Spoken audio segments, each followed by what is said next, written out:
Israeli Prime Minister Benjamin Netanyahu is shaking up his media strategy, having recently accused the Australian PM Anthony Albanese of appeasing extremism while vowing that Israel is on the verge of a full Gaza takeover. To break it all down and why we're seeing Benjamin Netanyahu, I guess, get away from mainstream media. We're joined by Professor Tim Harcourt from UTS, host of the Airport Economist channel on Ticker. Good to see you, sir. Now, Netanyahu recently appearing on the Trigonometry podcast in the UK and Sky News Australia, notably not the BBC and not the ABC. Why?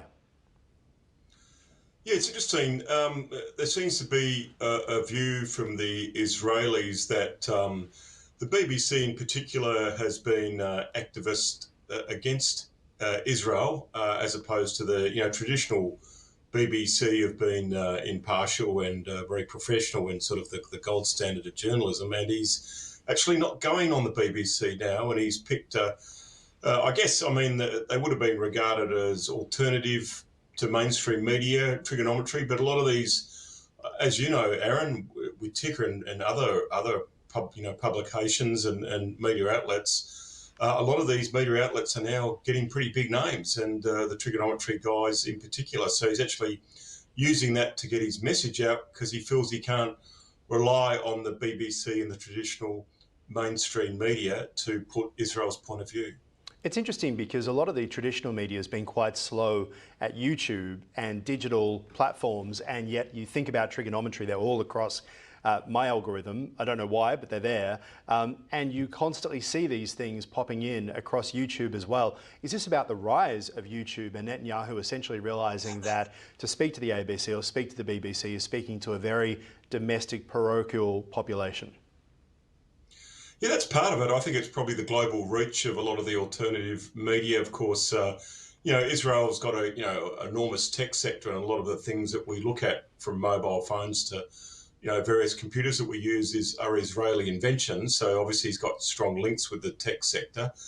And also, I mean, there have been, a lot of complaints against the BBC and here against the ABC for anti-Jewish bias and anti-Israel bias. A number of people, Jewish background, have left the BBC and left the ABC as employees and don't feel very comfortable there. And I think one issue's been, Aaron, is that a lot of former BBC journalists have, been very much social activists online and in person, and people see that activity and wonder to what extent can journalists be journalists and be neutral, or are they activists, using the BBC platform to promote their various causes. It's interesting, isn't it? It feels like President Trump first pushed this when he spoke about fake news, and I think that anyone can now see the differentiation between media on the left, media on the right. I think that the rise of subscription models for newspapers has meant that they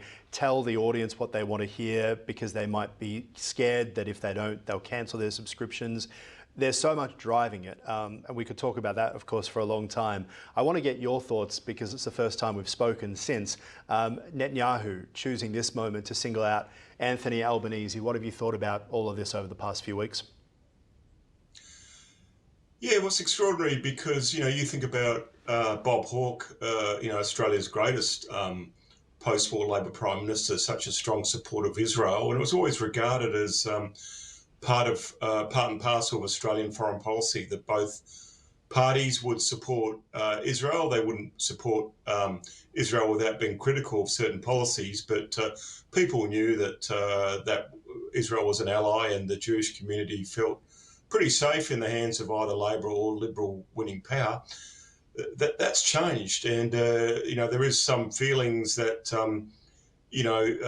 October the 7th, where we saw very anti-Israel, very anti-Semitic attacks, even before Israel had done anything in terms of taking action themselves. We saw a lot of stuff on the streets just after October the 7th. We saw that at the Opera House. We saw the hate preacher in Lakemba. So there is a view now that perhaps Hamas and its allies are being rewarded for the actions of October the 7th, and including Prime Minister Albanese and Foreign Minister Penny Wong, recognising Palestine as a state, even after that action on October the 7th. All right, we'll leave it there for now. Always appreciate your insights, sir. Professor Tim Harcourt, we'll talk to you again soon. Thank you. Thanks a lot, Aaron.